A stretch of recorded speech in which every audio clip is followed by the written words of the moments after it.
Brothers and sisters can form a lifelong bond that is strong enough to weather all kinds of tragedies and triumphs. But when those family ties turn sour, they can become fiercely toxic. This is a tale of two brothers whose lifelong rivalry escalated to a conflict that resulted in the murder of a Colorado woman who got caught in the crossfire.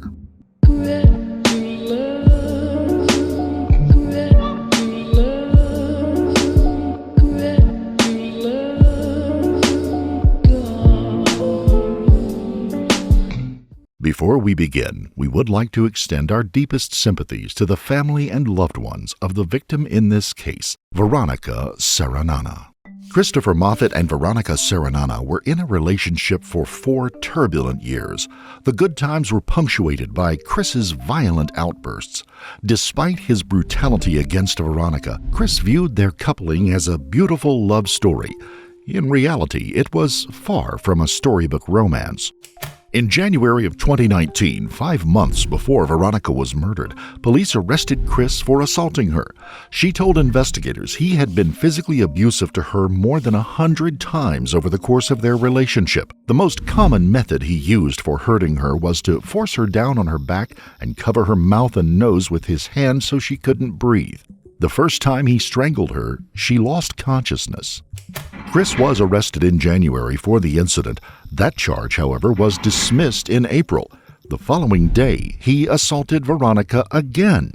He pled guilty to felony assault and was sentenced to 3 years probation. Veronica was granted a protection order. Soon, Chris was back in jail, this time for a drug charge. When he got out on June the 12th, he reached out to his old flame, Veronica, again, undeterred by her protection order. He had nowhere to go, so Veronica rented a series of hotel rooms for Chris in the communities outside of Denver, including Thornton and Brighton. Veronica was kind and generous to Chris in his time of need, but she would pay a deadly price for that compassion. Hotel security video from the afternoon of June the 17th shows one of the last times Veronica was seen alive. She is paying for the room while Chris walks by wearing a white collared shirt and a gray t-shirt layered over it. The t-shirt had the words "Serial Tillers" printed on the back. On the afternoon of June the 18th, Veronica visited Chris at his hotel. They picked up Chinese food and a 6-pack of beer for an hour-long picnic at scenic Lake Dillon. But there was a dark cloud hanging over them that day. Chris started to suspect that Veronica and his brother had been hooking up while he was in jail. He was hurt and angry. Chris wanted Veronica all to himself. He tried to convince her to skip town with him, to run away and start fresh. He was still on probation, living under the terms and conditions required, but he told her that he was willing to go on the lam to be with her. Veronica refused his offer. Chris lost control of his temper again. Only this time he couldn't or wouldn't stop himself before it was too late. Veronica would never take another breath. The medical examiner later determined that she died from manual strangulation. Veronica was just 38 years old. Her 2 sons from a previous relationship were left to grieve their mother's untimely passing. Chris knew that he was in deep trouble, worse than he had ever faced before. He started to form a harebrained plan, a desperate attempt to escape the consequences of what he had done. He decided to set up his brother, Frank Moffat, who went by Kelly, to be the unwitting scapegoat. He would try to convince investigators that Kelly had killed Veronica in a jealous rage. Chris later told police that Kelly had bullied him since he was a child, beating him up and picking on him. What he didn't admit to police was that this frame-up was his chance to get even, both to settle old grievances and for the recent betrayal with Veronica. The story Chris fabricated for detectives is that he dropped Veronica off at his brother's house around midnight on June the 18th, and that he reluctantly but peacefully accepted her decision to be with Kelly.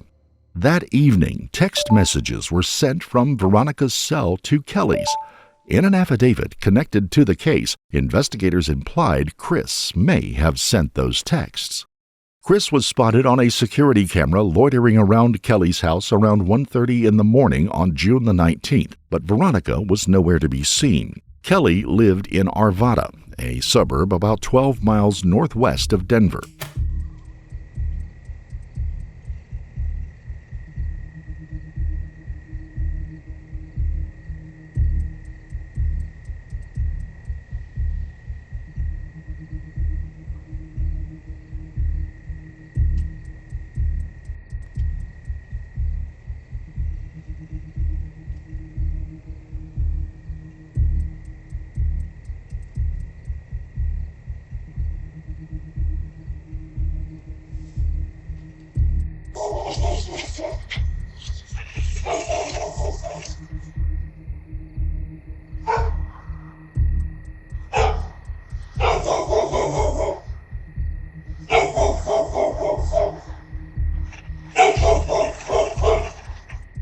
Later that morning, Chris returned to his brother's home, this time to plant evidence.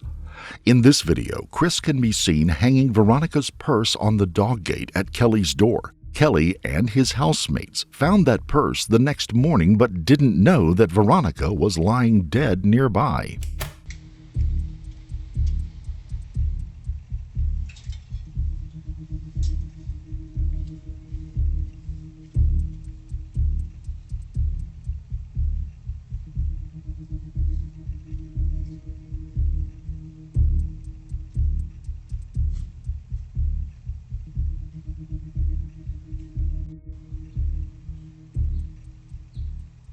The next step in Chris's scheme to frame Kelly was placing a 911 call to report there had been suspicious activity and a disturbance the previous night at Kelly's house. About 20 minutes later, another 911 call came in from the Rising Church, located a few miles away.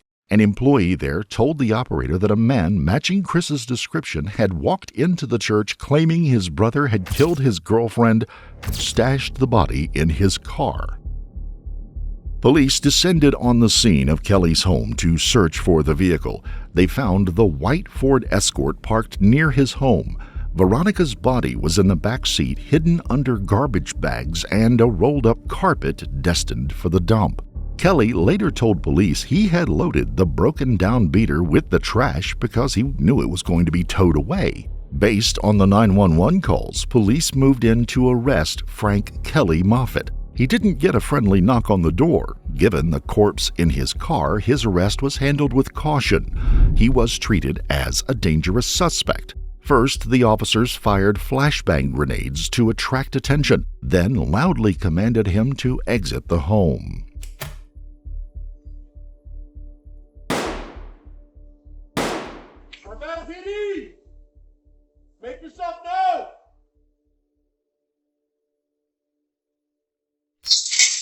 Arvada PD, make yourself known! All occupants of 6431, this is the Arvada Police Department! Hey, Al, keep coming towards us. Keep coming. Yo, what's going on, man? Keep coming. Who else is inside with you? I don't know who else is in there. Keep coming. Keep your hands up. Walk. Turn around. Face the other way. Back up towards me until I tell you to stop. Right now? Keep walking towards me Okay. until I tell you to stop. Okay. Keep walking. Keep walking. Drop to your knee. Keep walking. A little more. A little more. A little more. Keep walking. What's going on? Stop right there. Get on your knees. Cross your legs. Hands in the air. No. Keep your hands in the air. As police arrested and questioned his brother for murder, Chris used his downtime to lay more groundwork for the Kelly setup. He drove around the area, stopping at libraries to email lovelorn messages to Veronica, begging her to run away with him to give the impression that he believed she was still alive. He didn't own a phone, but he called from places that he stopped at along the way, including a casino. He detailed some of his movements in a police interview. And then the next morning I got up. I went a few places in town, over to a library, and then I headed out of town. And I stopped in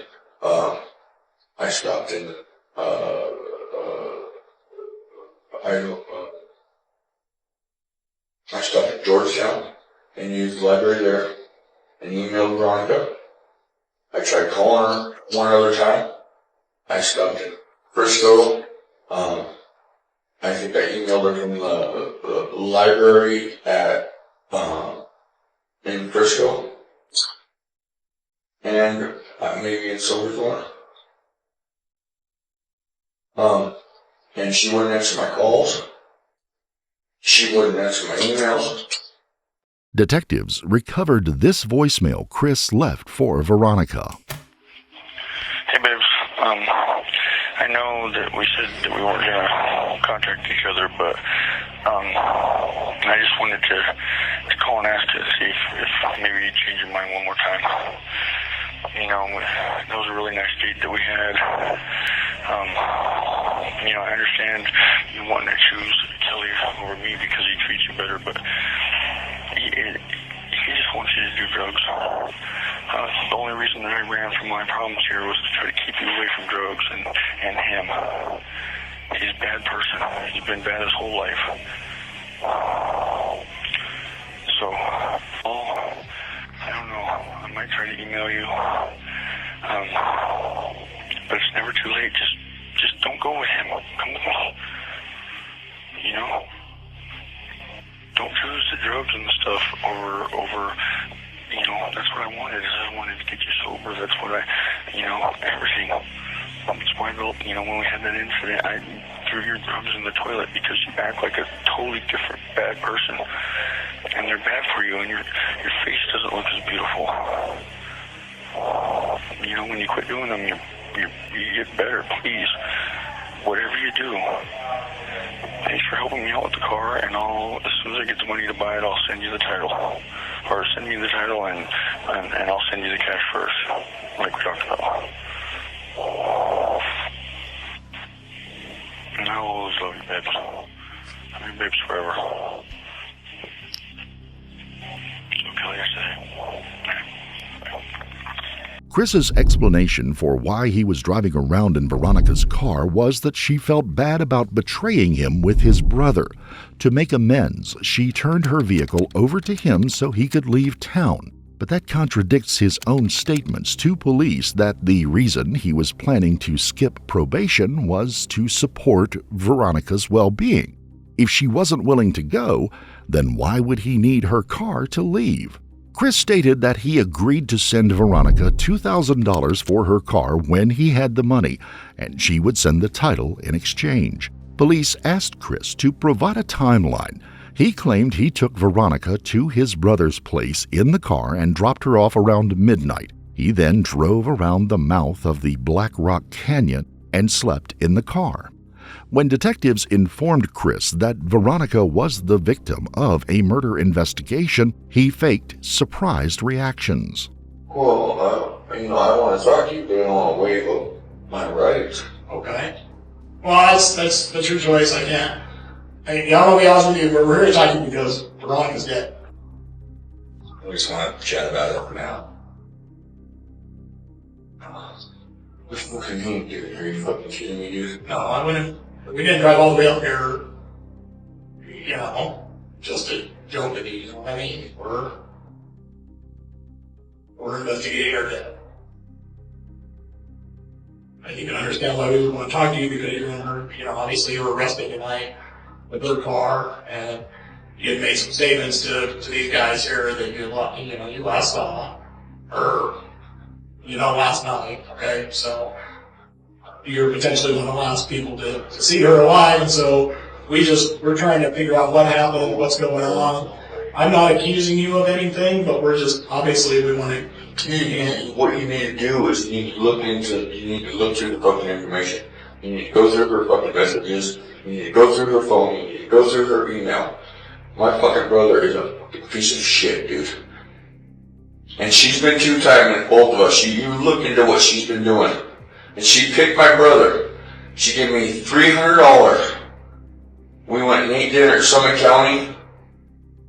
And she was going to give me her car so I can run away. Because I was running for my probation. Me and her were supposed to run away together. And she chose to stay with my brother. Okay? But there was a huge hole in Chris's plan to frame Kelly. The same security camera that caught Chris lurking around Kelly's place the night that Veronica died also exonerated Kelly.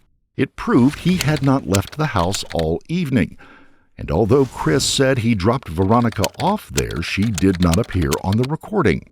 Kelly told the detectives he believed Chris was framing him because of his relationship with Veronica, and he admitted to sleeping with her once in April. When Kelly could prove he had an ironclad alibi captured on videotape, he was released that same day. Police quickly zeroed in on Christopher Moffat as the most likely suspect. Their hunch wasn't much of a leap considering the domestic violence charges involving Veronica that were on his record. Chris tried to present himself as a reliable truth-teller, but the detectives weren't convinced. My life might not be so savory or look so well, but I am an honest person, and I know that even talking to me, I know you gentlemen understand, I'm not full of shit. You know what I mean? I've chosen to be a good person. I'm extremely smart, and words don't stumble out of my mouth for a reason. I'm not like, you know what I mean? Because I don't have a place where I keep all my bullshit files, dude. You know what I mean? And life comes at me, unfortunately, in such a way that it's hard to make it bullshit. You know what I mean? Yeah, sure. On June the 19th, the same day Veronica's body was found, Glenwood Springs police officers tracked down Chris. He was in Veronica's car in a Walmart parking lot. They arrested him for violating the restraining order and booked him into the Garfield County Jail. That's where two detectives from the Arvada Police Department visited Chris in the early morning on June the 20th to interrogate him about the final hours he spent with Veronica. The recent history with Chris's brother was a frequent topic of conversation. I'm still confused. So how did you find out that her and Kelly had hooked up?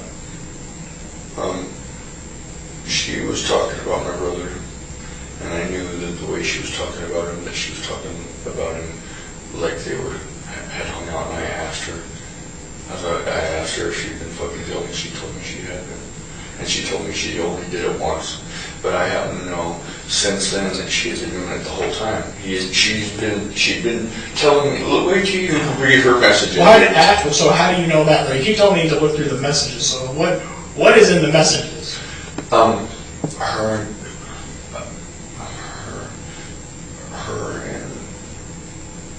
and Kelly hanging out all the time, as often as possible. Okay. And how do you know that's in the phone? In the messages? She told me that the night before, she just left, and she actually sent me an email telling me that she slept in a parking lot. But I don't know if you want to say I'm psychic or that I just know her, but I was like, bullshit, you went right to Kelly's. And then when she came back, I was like, I know you went to Kelly's last night. And she said, she just denied that she did. And I said, I need you to run away with me. I need you to commit to me. Let's go get away from drugs. Let's go get away from everything. Chris repeatedly denied killing Veronica. He even went so far as to label her a stalker who was obsessed with him. And we had talked about not talking anymore because we're poison for each other. We can't stop. But if she had to choose one or the other, and she chose my brother. But you'll see, she goes in Summit County. We went and we ate dinner. She went to the ATM and got me money. She takes care of me, dude. Although she's with my brother and having sex with him, she's infatuated with me. Look through all her. She is a stalker. She's my stalker. She hacks all my emails. She calls my work. You know what I mean? She's obsessed with me. But she wanted my brother. And she wouldn't, she was saying, yeah, I want to run away with you, but I still want to stay with my brother, but she couldn't tell me she wanted to stay. And I said, I want you to be happy. I wanted to run. One of the biggest reasons that I ran for my probation was to keep her sober.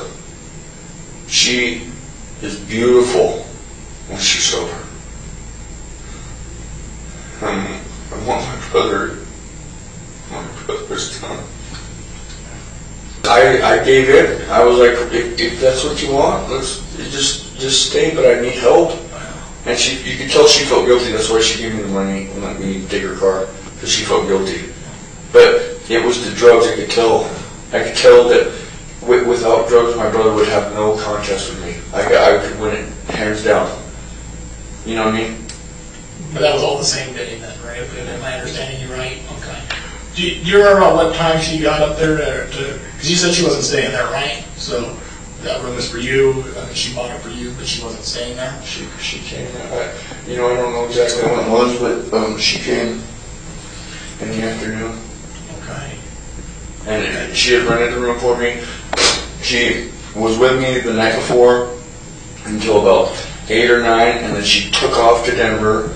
Like I said, I called her a lot. I knew. Guys, I'm not going to sit here and say that I think that I'm psychic, but I think that when you're really in love with somebody, and me and Veronica are in love, and I don't want to have this. I can't believe this. I can't believe this.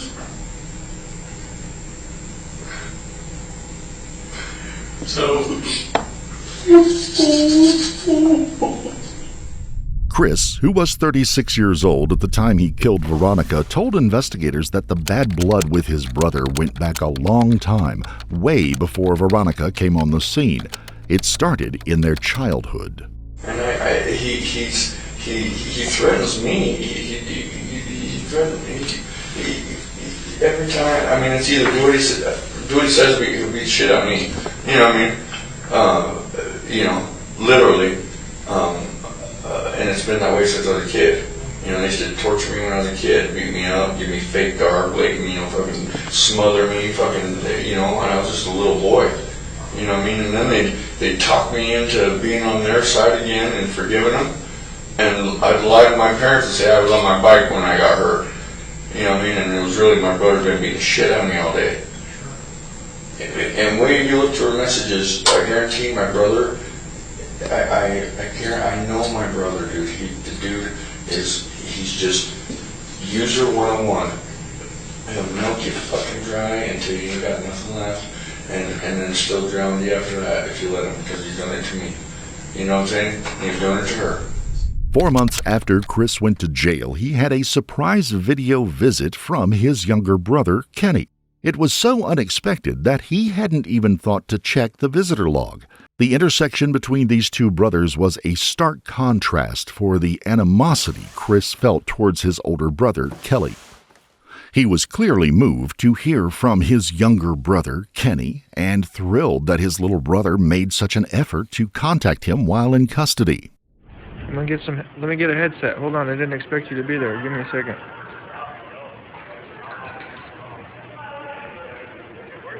I can't believe you're calling.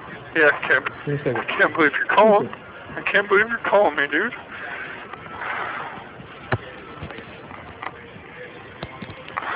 I can't believe you're calling me.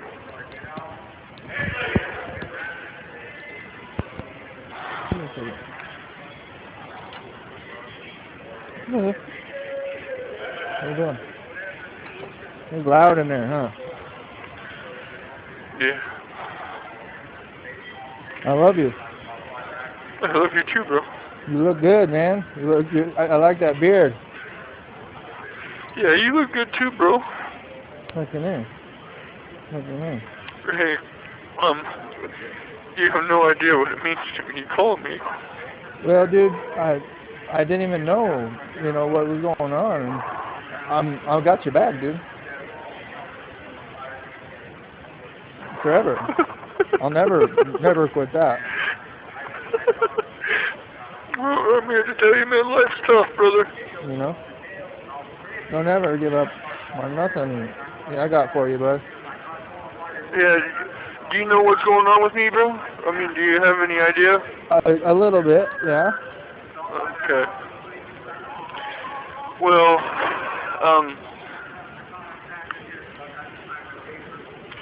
Yeah, well, sometime I need to write you some letters.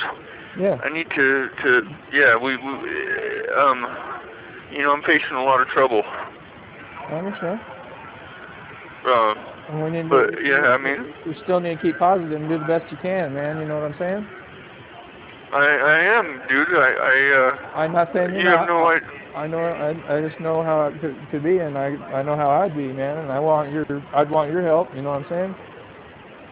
Yeah. Hey, I appreciate it. Hey, you know, one thing I need you to do is I need you to be there. Yeah. Well, and I've reached out. You know, and I'll definitely be there, dude. She needs you. If I'm not gonna be there, I mean, you might as well. You know. Oh, for sure, man. You got it. Please. Yep. I wouldn't even look to see that I had a visit, man, and one of the guys came over and was like, hey, you got a visit, and I was like, what the fuck? Well, this is the second one, and I just had the phone sitting there because I already called the officer trying to get some help, seeing if I could get through to you, because they're basically saying that if you don't look for it, you're not going to get it. Yeah, no, and I just, you know, I'd expected to probably never talk to anybody ever again. You know, I don't know. No, don't think like that, brother, man. Don't think like that. I got your back, and I love you, dude. And you and I are brothers to the end, man, no matter what. And I got your back, and do whatever I can to help out, no matter what. That's fucking awesome, dude. Yeah. That's fucking awesome. You know, no, I know, I love you, man. I love you, dude. Fucking it. Chris didn't discuss the details of his case with Kenny. He told him he couldn't talk about it because it wasn't resolved yet. Kenny said that was fine with him. One topic Chris didn't shy away from discussing was his young daughter from a previous relationship. He repeatedly begged Kenny to be a presence in her life so she wouldn't lose her connection to the Moffat side of the family. Kenny promised he would do everything he could to make sure that didn't happen. And I basically go to bed every night thinking that I'm never going to you ever again. Yeah, well, I'll try as best I can to help bridge that gap, man. If I can, you know what I'm saying? But you got to be there for her. I mean, you might as well. I mean, you know what I mean? Like, she needs a male role model in her life that'll tell her that she's beautiful and she's smart, and that way she doesn't have underlying issues with men when she gets older. You know what I'm saying? Yeah, for sure. And I mean, I can't believe I'm talking to you, bro. I thought I'd never talk to anybody ever again. I mean, you know what I mean? That's what, when I go to bed, that's what I think every night, dude. Yeah, you don't ever want that feeling. I'll talk to you, man. Yeah, you don't ever want that feeling. I mean, you don't even know how much this means to me, bro. This means the world, dude.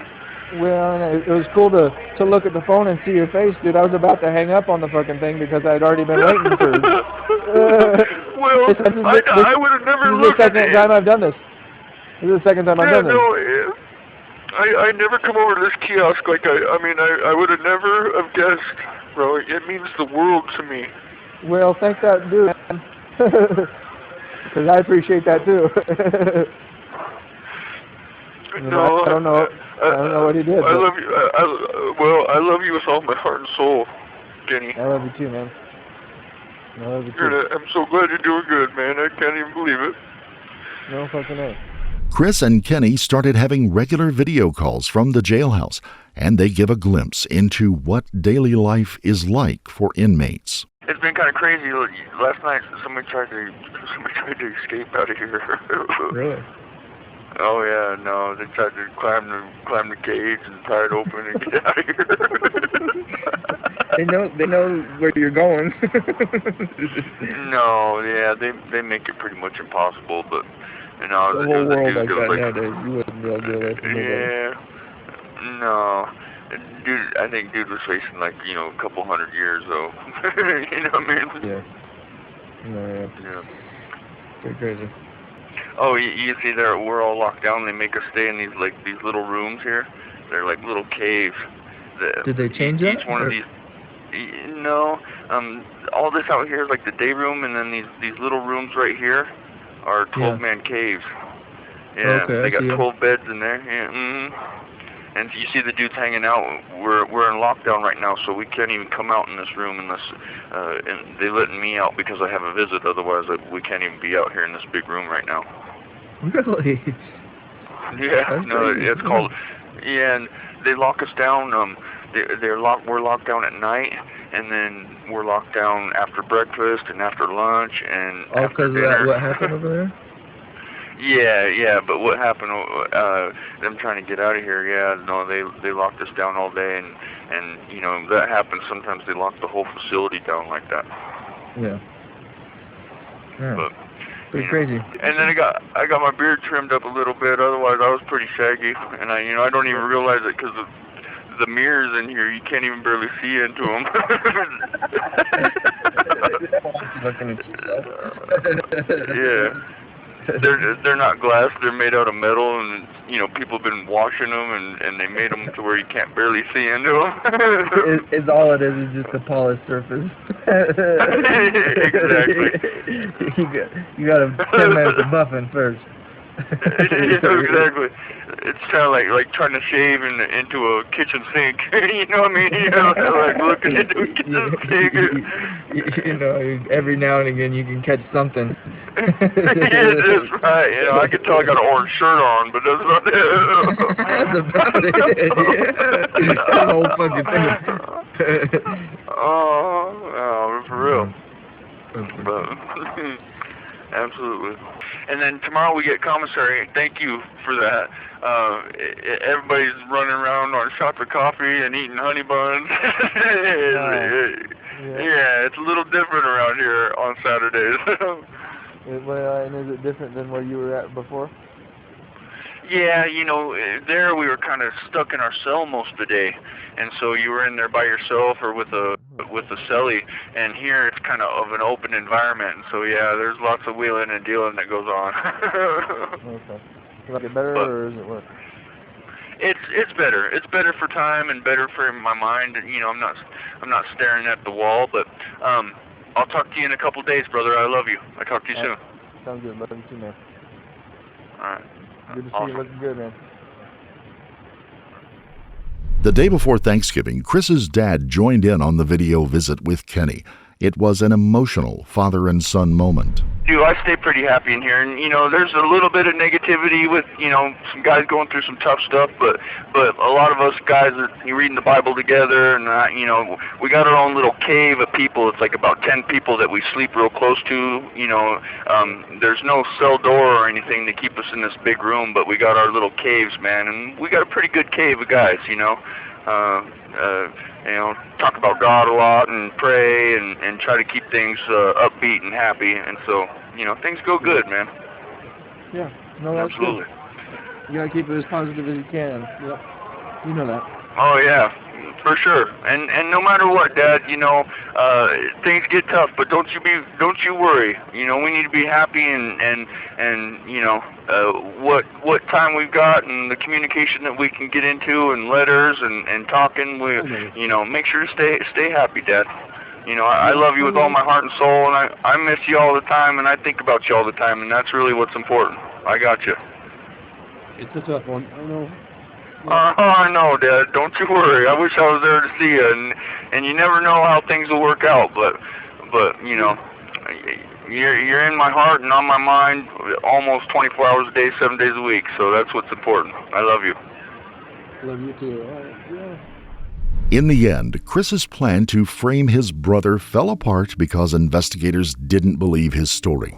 Security cameras contradicted his account, and the lab results confirmed what police already suspected. Chris's DNA was found on Veronica's hands and neck. Kelly's DNA was not present. The autopsy report stated that Veronica had suffered bruising and abrasions to her lips, eyes, throat, neck, and shoulders. The cause of death was manual strangulation.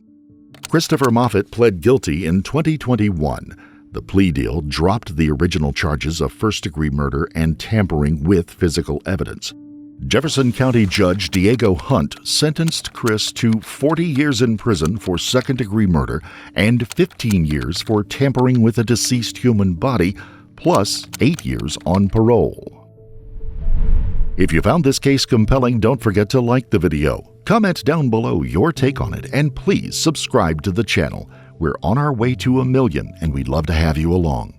Also, hit the notification bell in order to stay up to date each time we reveal a new shocking case. Until next time, stay safe and keep your eyes peeled. You never know what's lurking in the shadows.